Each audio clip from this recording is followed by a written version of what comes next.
Hello everybody, Richard Owen here at Owen Automotive, back on my junkie tape engine. Here's the block and the timing gear sticking out, ready to receive the cylinder head, and that's what we're going to do in this episode. We're going to get this cylinder head fit properly on the block and all the timing gear set up correctly. But before that's possible, really got to work on these head studs. These big long ones here, they go way down into the water jacket. I have some of the old ones here. You can see they're quite rusty and corroded, so it was nice to get those renewed. So yeah, just double check that I have the right lengths and right number of studs.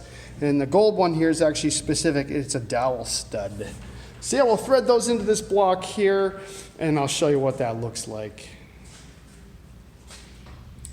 All right, look at that. All those studs are in. Happy with the progress. Just made sure they went in the right depth. So most of them are 5.5 inches from the top of the deck, and 4 of them are 6 inches from the top of the deck, and that's to accept those little hooks that let you pick up the engine. Now before I put the cylinder head on, I'm going to get this thing really set up accurately at top dead center. I'll show you how I do that, and that's really to get this indicator here at the right spot. You can see it moves quite a lot, and that'll be on those timing marks here. But before I do that, I got to get this thing fully installed onto the end of the crankshaft at about 100 foot-pounds. One trick is to stick a big wedge or screwdriver into here and wedge it into place, and that'll stop the engine from rotating. And let me get 100 foot-pounds on this crankshaft pulley. Oh, the whole stand's turning.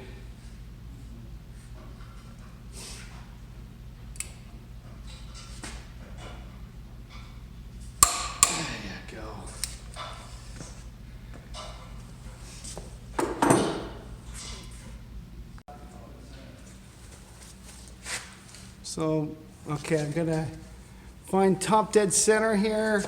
Piston's on its way up.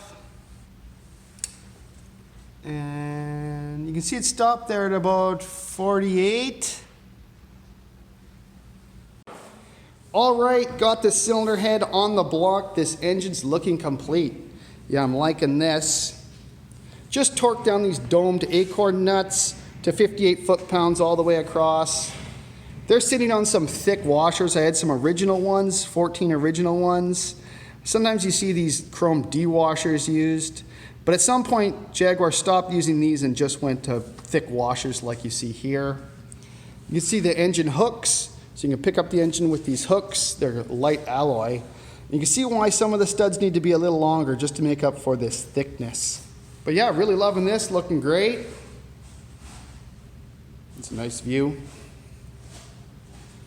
So the next thing to do is to really set up the timing of the engine.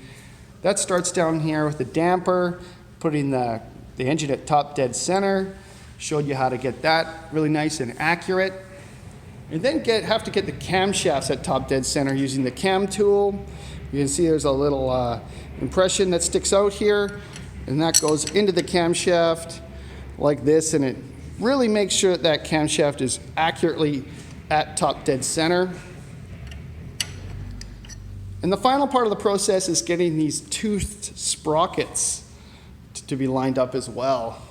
You can see here in the manual that they have a whole bunch of teeth in them, and they can go into the sprocket in many, many ways. So you can line these holes up with the holes in the camshaft. And yeah, it's kind of a fiddly job. At first you have to get the sprocket over the camshaft and then get those teeth in just the right position. These ones here are scalloped. They're kind of a later design. And I'll show you getting these installed and what that process was like. It was a little fiddly. My dad helped me. But in the end, got it lined up perfectly. And the proof is in the pudding when you get this tool. And it lines up really nice. So I'll show you what that looks like. Okay guys, now I'm going to show you the process of putting this tooth sprocket on the camshaft. As you can see here, it's still loose, just flopping around. And what I got to do is first take out an oversized clip in there. You can just kind of see it poking through here. There it is. That just helps lock it in place. I'm just going to tap it from behind and see if I can get that the inside portion free.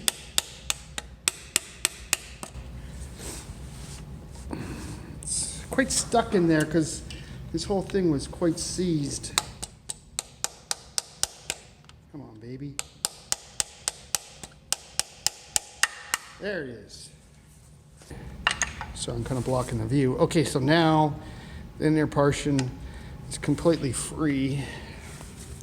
So I don't want to ruin this. See there, it's just loose in there. So next thing to do is take the sprocket. I don't have enough free tension.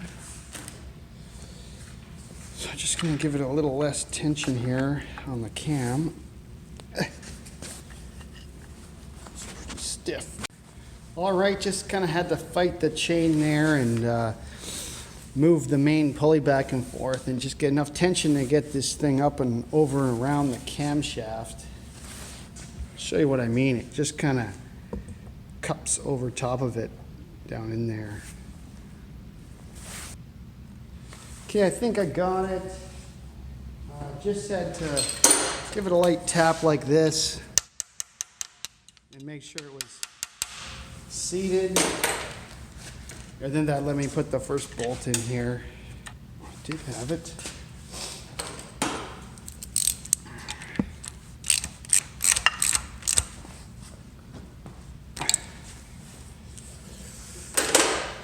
Okay, I think that's good.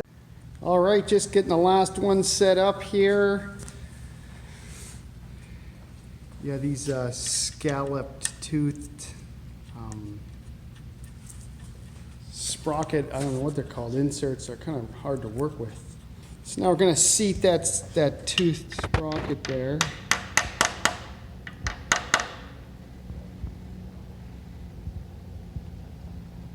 Oh.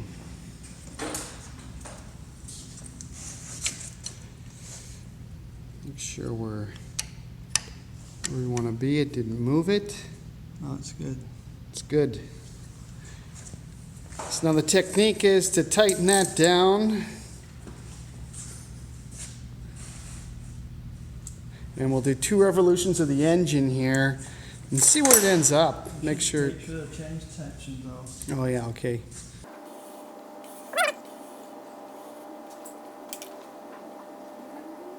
Okay, so now that it's gone all the way around, just see where our cam timing is. It's good on that one. Good on that one. And that one. Awesome, great. So you gotta tighten up, put the bolt in, lock wire it, and tighten them up. Yeah. Awesome, Good. great. Make sure this plunges all the way out when you tighten this up. Great, thanks. All right, all the timing is done. The cylinder head and the engine are one, and they're ready to coalesce together. Just finished off the deal here with the lock wire. Twist lock pliers made a good job of that. So they are in there permanently. Just set the eccentric cam tool one last time, got the right tension on the chains. Yeah, and this thing's ready to be buttoned up, put all the covers on, and then work on the ignition timing. I like to do the ignition wires, if possible, on the stand here. It's really easy to get to them. And we'll probably put the water pump on too. So yeah, we'll keep going with this thing, get her running. All right, next I want to install this external oil line. It basically takes oil from the bottom of the block, the high pressure, upwards into the cylinder head and feeds the camshafts. It's held in place with these banjo bolts. These are the original ones with cadmium plating. And on either side of the banjo, I need to put these copper crush washers. And these are one-time use, so with every engine rebuild, you need 6 of those. All right, there's the oil line installed. You can see it takes oil from this banjo fitting here at the bottom of the block, sends it up to the cylinder head on both sides and feeds the camshafts. They're always really simple. It just goes over and up into the camshaft, and it really feeds all the oil for the top of the engine. In the back of this lobe here, you can see this small hole. That was added on the later engines, and oil was supposed to come out of there. Yeah, it was supposed to quieten down any of the valve clearance noise that you might hear when the engine was running. One person in the comments said that we should weld these up. They were totally ineffective. But since this is just the junkie type engine, keeping it all original, I'm going to leave them where they are. Next up is the water pump. Here's the unit here that came off the engine. It's a Series 2 water pump. It has an extra fitting right here that goes up to the Series 2 cooling system. Haven't quite decided which way we're going to go with that, so just leaving that on there. The bearings inside here are nice and smooth, so just a quick paint job and she's ready to go back on the engine. You can see the gasket there. Here's the hardware that holds it onto the engine. Any of the threads that go into the aluminum are coarse threads, so watch out for that. But yeah, this is the original hardware done up in gold cadmium. Well, liking that. All right, going to show you the process of this water pump going in. Just want to clean out the threads that reach through the timing gear into the block. It's got a tap here.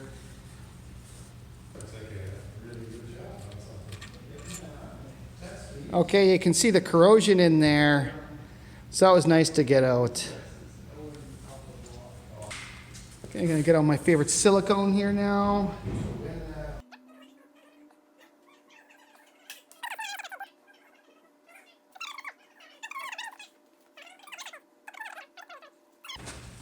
Next, the paper gasket.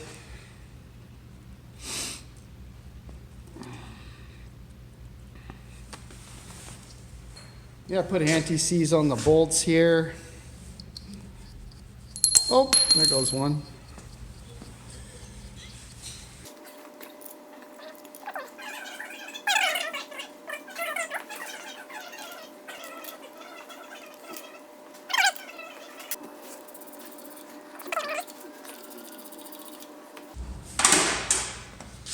And make sure you do up the one below too. Otherwise it'll run into the pulley, it could bend it.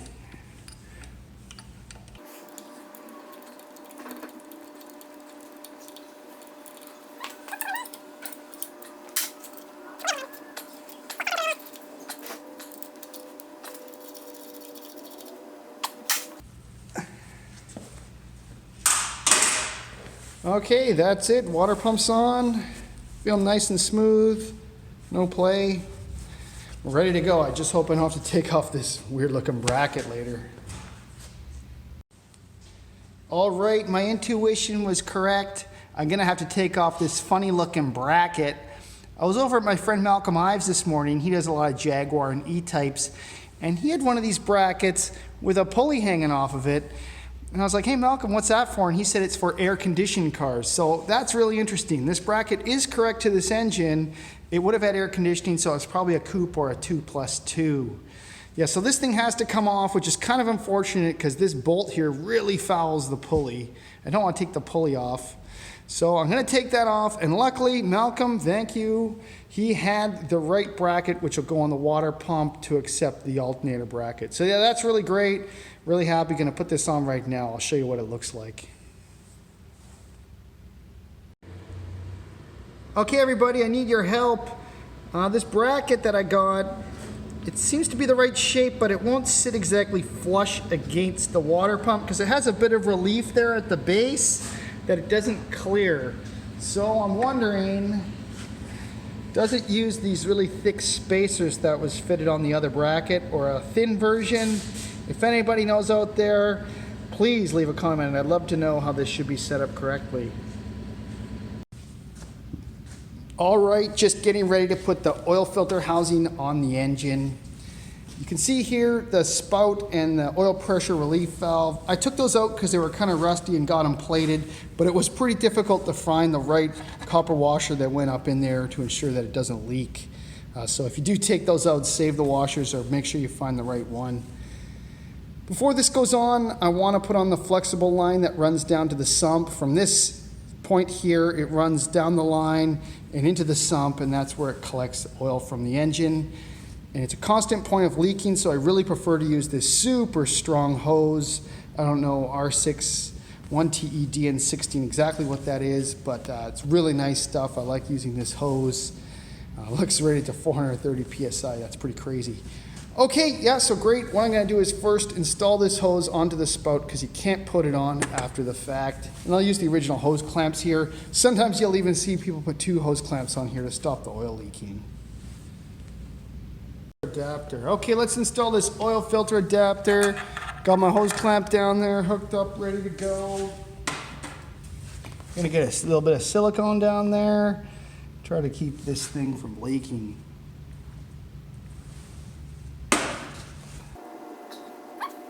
Turn on the adapter. So yeah, I have to slide that hose onto that spout down there and install it on.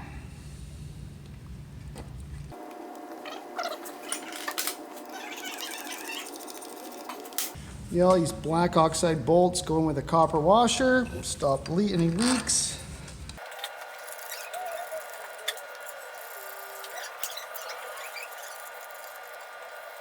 So that's the adapter installed. Next to it here, you can see this switch I put on.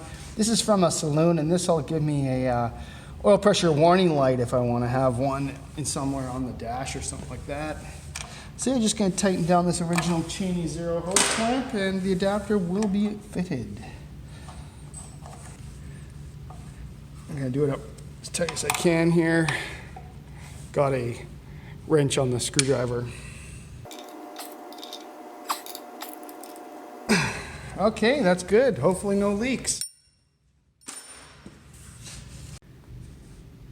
Okay, this one's for you, Dave Jaguar 66. Look at these smooth aluminum early valve covers. Yeah, they're really gonna complement this engine quite nicely. Yeah, probably taking it away from anything described as junk really quick here. Yeah, this stuff looks amazing. Even got the right breather with the stud for the coil, that's E-type only. Yeah, these things are really gonna look nice on there. Just gotta finish up, got the filler cap, got 2 of them to choose from here. Gonna hack them on the lathe. I'll show you what that's like. All right, let's see how this goes. I wish everything could be polished like this.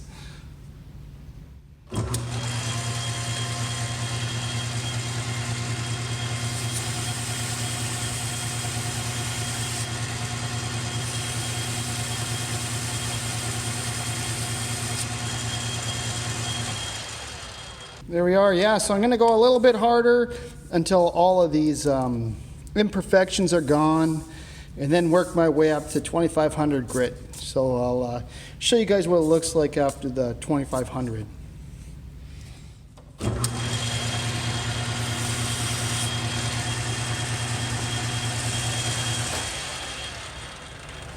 Okay, we made it up to 2500 grit. Looking pretty nice. Let's see what a light polish does on that. Just be safe around lathes, okay?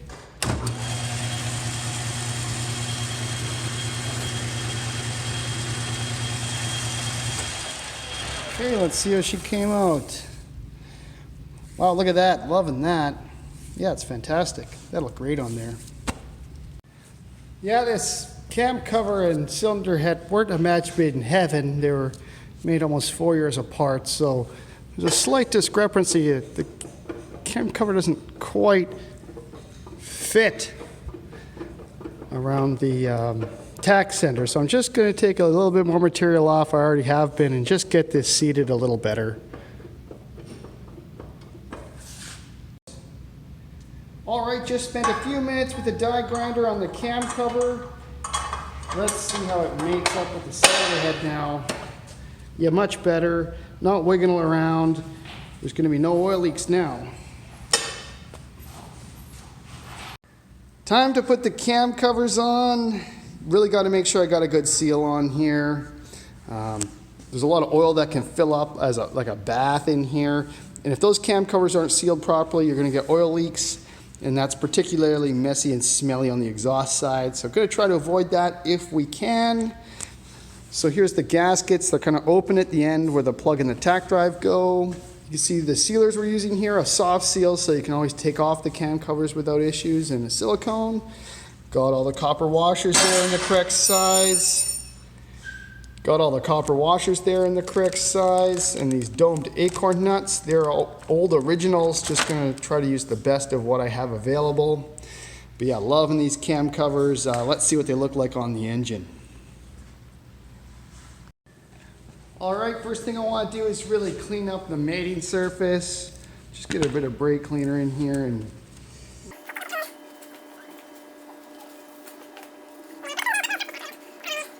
next is a dab of silicone in and around where the rubber plug is going to seat on both sides. There we are. And next, the expensive Hylamar. It's going to put a thin bead all the way around. Here we go.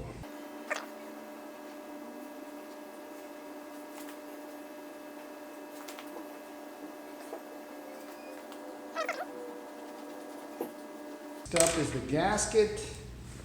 Slightly different on each side. This one has two little notches to go into the plug area.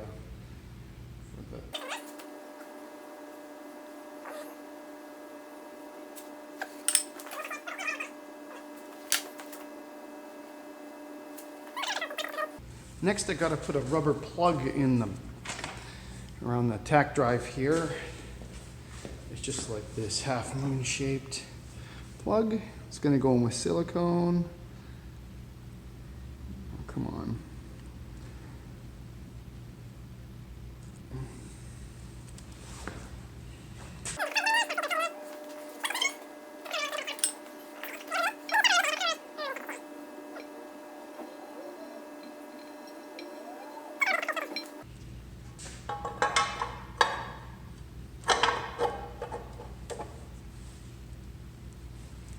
We're going to have to squeeze down on that rubber plug.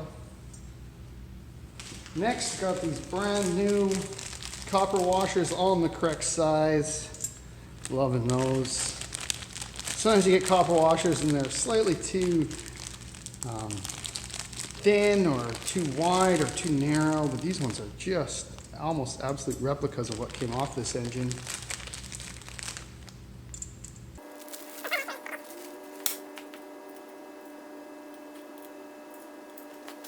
You gotta find some acorns that look half decent.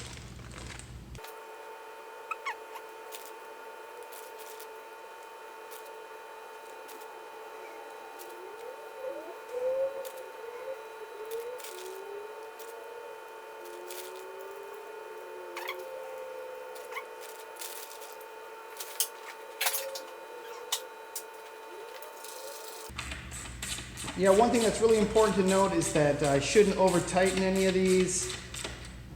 They can be very, very prone to cracking and you'll ruin the valve cover, sorry, the cam cover if you over tighten these. So just a bit of torque, not much at all.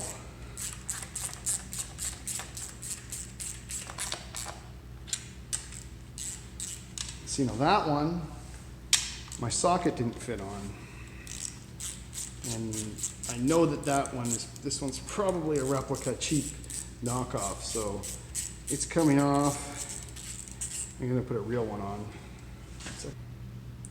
All right, the cam cover's on.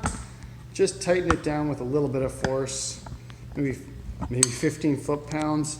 You tell if you're doing it right, if a bit of Hylamar squeezes out like this in the bottom, that's really what we're aiming for. Yeah, loving that. Didn't put too much, didn't waste a lot. So yeah, it's looking really good. And just see how we seated here. Yeah, it looks like it could have gone down a little further. I'm gonna crank on that a little bit more. But yeah, looking good otherwise.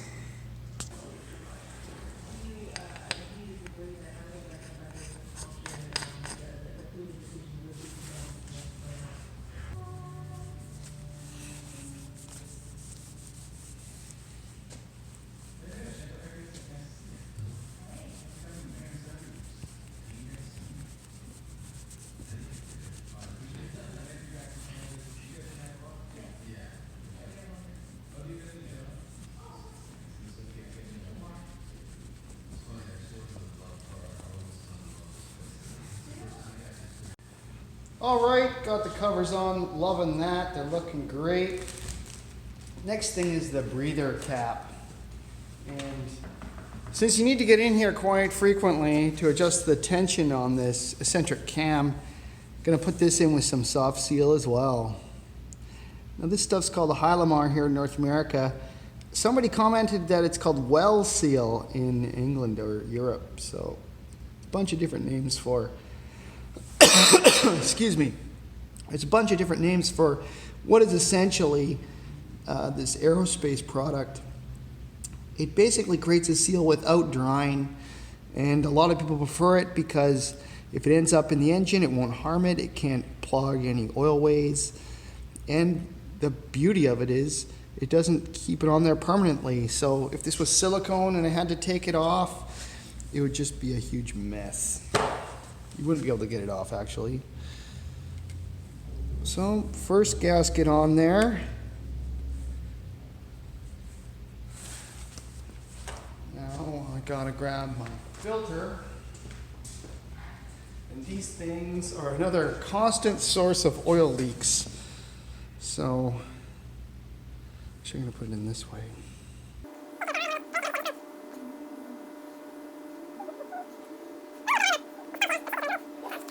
So on goes the screen. That's gonna need more Hylamar.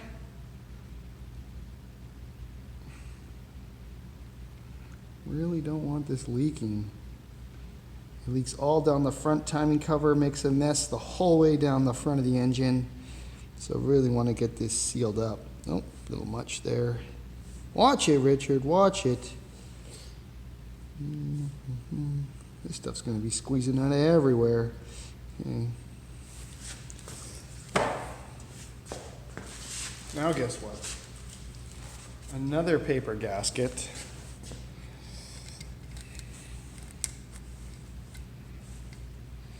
There, kind of created a sandwich there. Now I'm going to put some soft seal on the on the breather cover.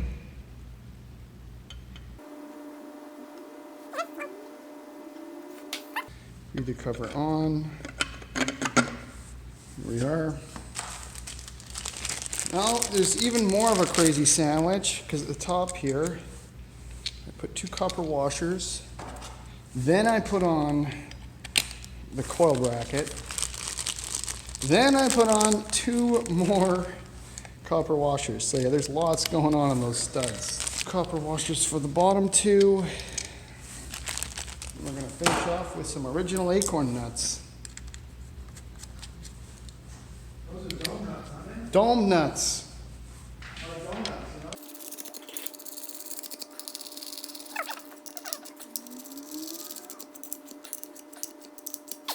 All right, the breather cover's on. You can see the Hylamar there squeezing through. That's what I want to see. Same with this side as well. Great.